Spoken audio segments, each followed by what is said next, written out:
Olá a todos, eu sou o professor Antônio Marcelo Jackson, da Universidade Federal de Ouro Preto, a UFOP, e na videoaula de hoje nós estamos discutindo o texto O Arcaísmo Político no Brasil, as contribuições de Maria Isaura Pereira de Queiroz lidas à luz do pensamento social brasileiro.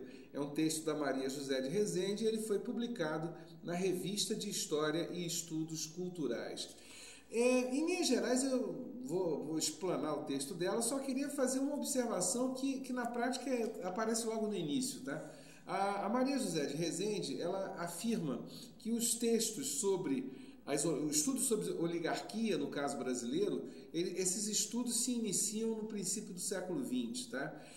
Aí eu discordo dela, porque tem como provar. Esses estudos sobre o poder local, sobre oligarquias, eles vêm desde a formação do Estado brasileiro em 1822, na prática. Tá? E se intensificam com o passar do tempo.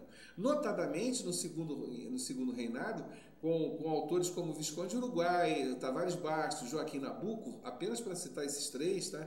Que são clássicos do pensamento político brasileiro e de naipes completamente diferentes. O Visconde de Uruguai é do Partido Conservador, Tavares Bastos e Joaquim Nabuco eram do Partido Liberal, quer dizer, são radicalmente opostos, mas todos os três discutindo a mesma coisa. Havia um problema sério do poder central em relação ao poder local. Tá? Mas, enfim, é apenas para citar e para inserir no argumento central. E aí a Maria José de Rezende começa, então, a listar uma série de autores e sintetizando o que cada um deles está colocando. É lógico, o que ela vai chamar mais atenção seria a Maria Isaura Pereira de Queiroz no seu livro sobre o mandonismo local. Mas vamos lá, vamos tentar seguir mais ou menos a ordem que aparece no texto. Tá?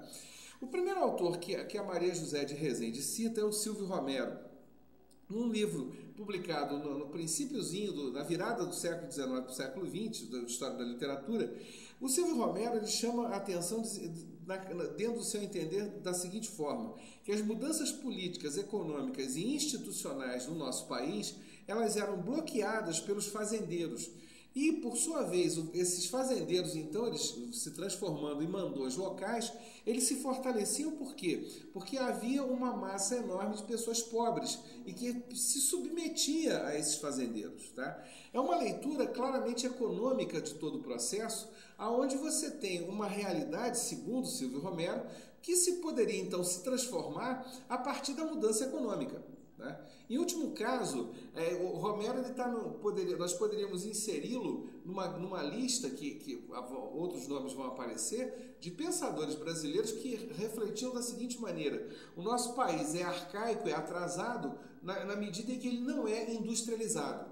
Se eu criar indústria, se eu gerar uma situação transformar essa sociedade, que é uma sociedade claramente rural, numa sociedade notadamente urbana e industrial, eu vou eliminar esse poder local. Né? Por favor, certo ou errado, a gente pode tecer inúmeras críticas a isso, mas efetivamente era a forma de reflexão do Silvio Romero. Tá?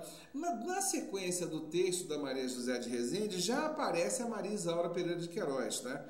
E a Maria Isaura, no seu livro O Mandonismo Local, ela já chama a atenção que no caso brasileiro, a Constituição de 1824 já fazia uma distinção entre cidadãos e não cidadãos. Tá? E aí, para sermos justos, não digo que a Maria Isaura faça isso, mas a Maria José de Rezende não trata isso de maneira clara no texto dela, tá? Aí vamos fazer um novo adendo. Tá? Essa distinção entre um cidadão e não cidadão, ou para usar a expressão tipicamente francesa, um cidadão de primeira classe e um cidadão de segunda classe, era algo natural na cabeça das pessoas daquele final do século XVIII ou ao longo do século XIX. Isso acontecia na França, acontecia na Inglaterra, Estados Unidos, Brasil. Então o Brasil não estava fora de um cenário que efetivamente hierarquizava a sociedade. Né? Vamos deixar claro esse aspecto. É porque eu já vi muitas análises que tratavam, o voto no Brasil Império era censitário e por isso aqui era uma droga. Não, aqui foi uma droga por várias outras razões. Tá? Agora, voto censitário, isso aí existia em qualquer lugar. Diga-se de passagem. Tá? E outra, uma coisa que as pessoas acabam chamando a atenção do nosso problema político, e dentro do meu entender o problema do Brasil não era um problema político, era um problema social, era um problema sociológico em último caso, era você ter como funcionava a lógica do voto censitário.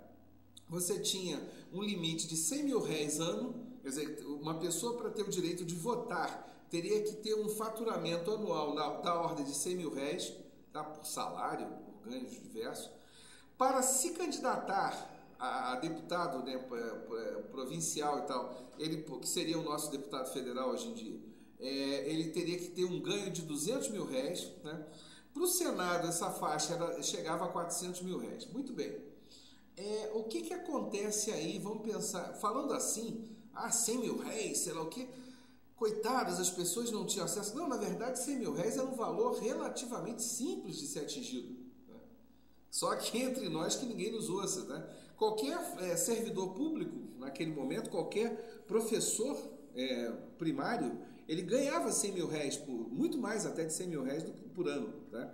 E tanto que é uma situação de anomalia que se criou no Brasil, do Brasil Império, que foi o seguinte, ao mesmo tempo nós tínhamos uma sociedade em que um percentual gigantesco dela votava, só para vocês entenderem, tá?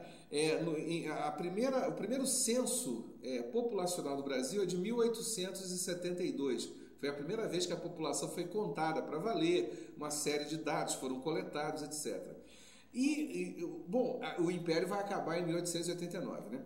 Então, o que acontece? A última grande eleição do Império, em 1885, né, cerca de 13,5% da população brasileira votava, de um universo total de 9 milhões, 8 milhões de habitantes, tá? Livres, né? Para efeito de comparação, nos Estados Unidos, no mesmo momento, era 4% da população.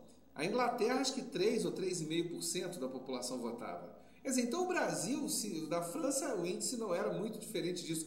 E o Brasil votavam 13,5%. Né?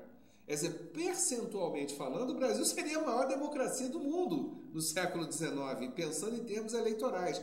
Agora, qual era a grande contradição? Uma sociedade com um percentual dessa ordem em termos de eleitores, mas ao mesmo tempo uma sociedade escravista. Né? Por isso eu disse há 3 ou 4 minutos atrás, o nosso problema não era naquele momento necessariamente de ordem política, mas sim de ordem social. Né? Quer dizer, havia um problema sociológico ali brutal e que lamentavelmente vai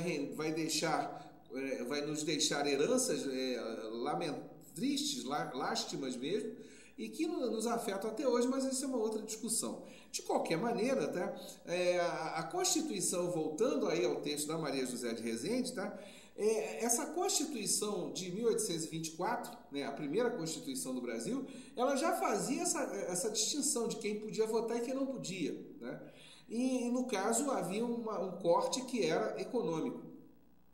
E ela chama a atenção que, tempos depois, com a República, esse problema não se resolve. Né? E não se resolve por quê? E aí vamos acrescentar uma informação ao texto da Maria José de Rezende. Esse problema não se resolve porque a proclamação da República, ela eliminou o voto censitário. Ou seja, a partir da proclamação da República, não mais seria cobrado de alguém uma renda X ou Y para que pudesse votar ou ser votado. Ótimo. Alguém vai falar, tá vendo? Então, o Brasil passou a ser muito mais justo.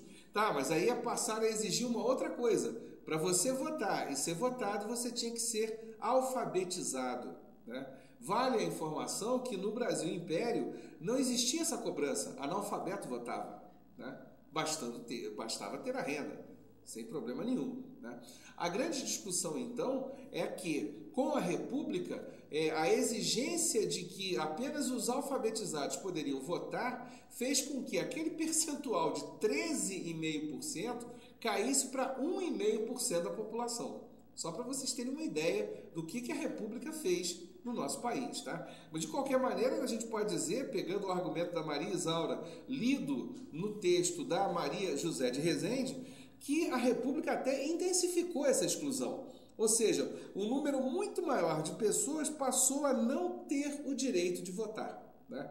E aí, saindo dessa primeira citação a Maria Isaura, e caindo numa análise mais geral, qual é o outro elemento que aparece no texto da Maria José de Rezende, e também vamos apresentar alguns acréscimos, tá? De que a realidade, quando chega nos primeiros anos da República, é que o poder, os governos estaduais, com licença, eles tinham que se equilibrar o tempo todo entre a força dos mandões locais, que já era um problema desde o Império, conforme disse, né? Vários autores no século XIX discutiram isso, e o governo central, né? E aí alguém vai falar, mas o governador, quer dizer, no caso não era governador na época o nome que se dava, era o presidente do Estado, né? O presidente do Estado, ele não tinha, ele sofria essas pressões. A resposta é que, só para vocês entenderem, um grande problema que sempre aconteceu no Brasil é que a organização da estrutura administrativa do nosso país, ela não acompanhou uma lógica que a gente poderia imaginar como natural. Ou seja, primeiro nós teríamos municípios organizados, depois províncias ou estados organizados, e por fim poder central organizado. Não, na verdade não foi nada disso que aconteceu. Quer dizer, primeiro você organiza o poder central, esse poder central ele passa a ser dono de tudo, de todas as coisas, de todas as decisões. Eu me lembro de uma frase que é muito famosa e é do Visconde de Uruguai, portanto uma frase do século XIX, dita, se a minha memória não me trai, em 1865, num livro chamado Estudo Prático para a Administração das Províncias do Brasil. E o Visconde do Uruguai, ele diz mais ou menos o seguinte, que o Brasil, o governo brasileiro, ele possuía a cabeça grande e os braços curtos. Ou seja, ele possuía um poder central gigantesco, mas uma capacidade de ação reduzida, porque os seus braços eram muito curtos, né?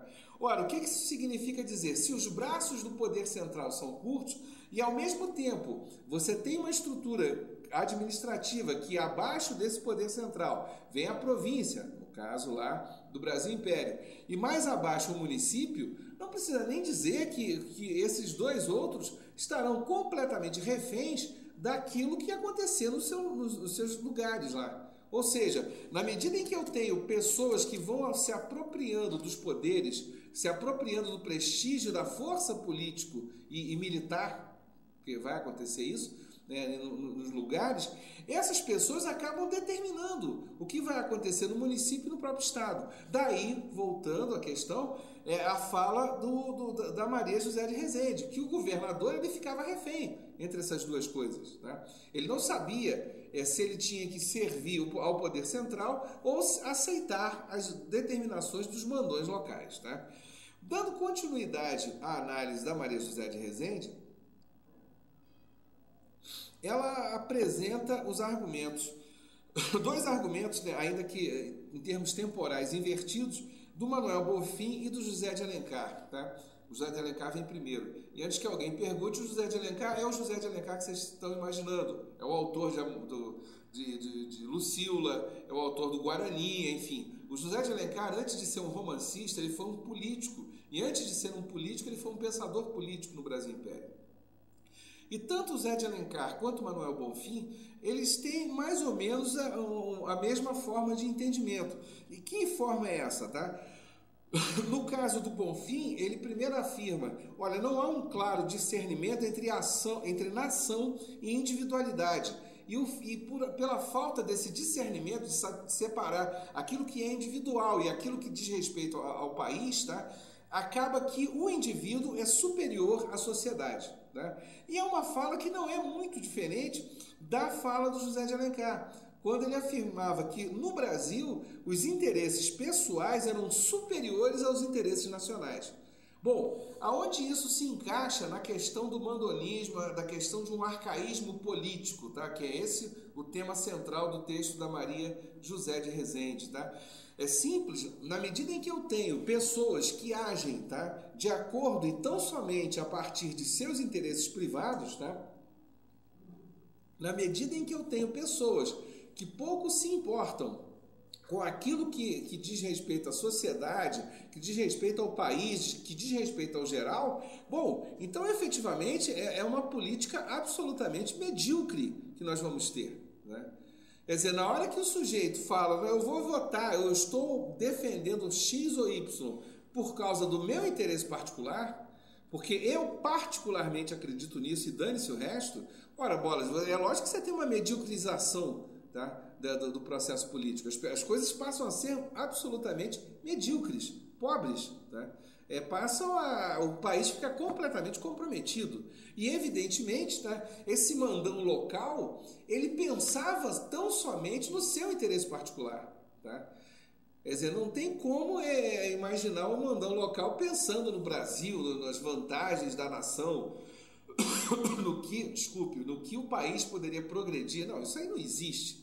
Ele está interessado no seu ganho particular, na sua vida privada, enfim, não tem muito o que fazer. E aí, com o passar do tempo, o que acaba acontecendo? As oligarquias estaduais, né, elas acabam percebendo que é muito mais interessante fazer algum negócio com esses mandões locais, tá? Que é o comentário do Sérgio Buarque de Holanda, também citado pela Maria José de Rezende, tá? Quer dizer, a oligarquia e o interesse local passam a ser complementares. E aí tem a ver com uma publicação que vai aparecer depois, ainda nessa primeira metade do século XX, que é a do Vitor Nunes Leal, Coronelismo e Chá de Voto. Tá? Esse mandão local nada mais é daquilo que vocês vão conhecer mais à frente como coronel. Né? Não estou dizendo que coronel e mandão sejam a mesma coisa, mas efetivamente tem uma linha aí que vincula em algum nível esses dois seres, né? E qual é o lance, e como isso tem a ver, como isso se vincula a esse comentário do Sérgio Buarque e da minha citação agora do Vitor Nunes Leal, tá?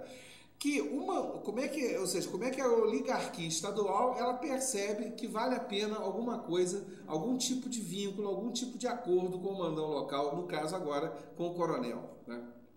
E por isso se tornam complementares. Ora, querendo ou não, a República havia determinado que todos os alfabetizados poderiam votar.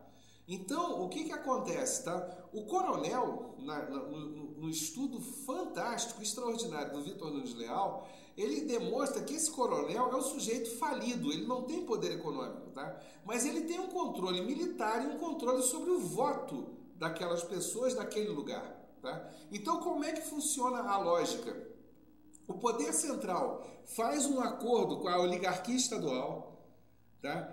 Dizendo que ele precisa dos votos daqueles municípios. A oligarquia estadual, obedecendo ao poder central, faz esse acordo com o coronel. Né? E aí, com isso, como é que a lógica se processa? O coronel que é falido, que não tem dinheiro, ele passa a receber recursos tanto do governo federal quanto do governo estadual.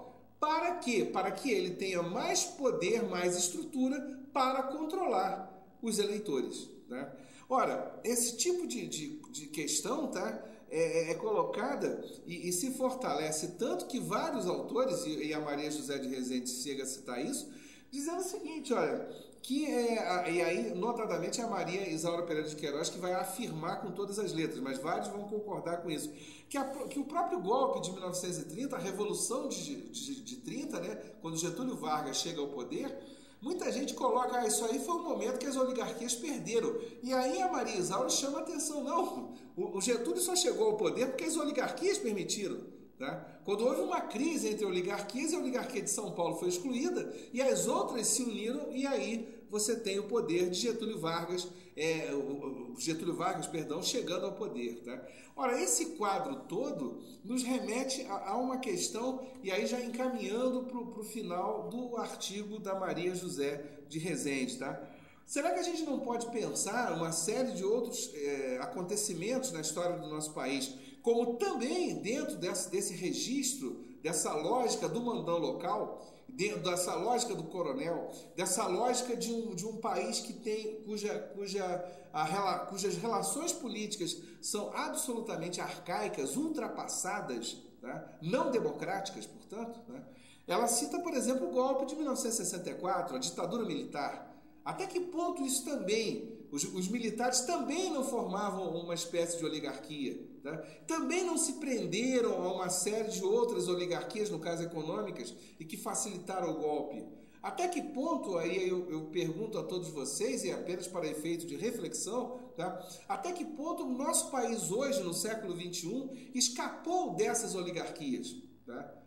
Quer dizer, na medida em que eu tenho, e aí pouco me interessa, o partido político, aonde os partidos políticos no Brasil, eles fazem de tudo para alimentar, para ocupar os cargos públicos com membros do próprio partido, né?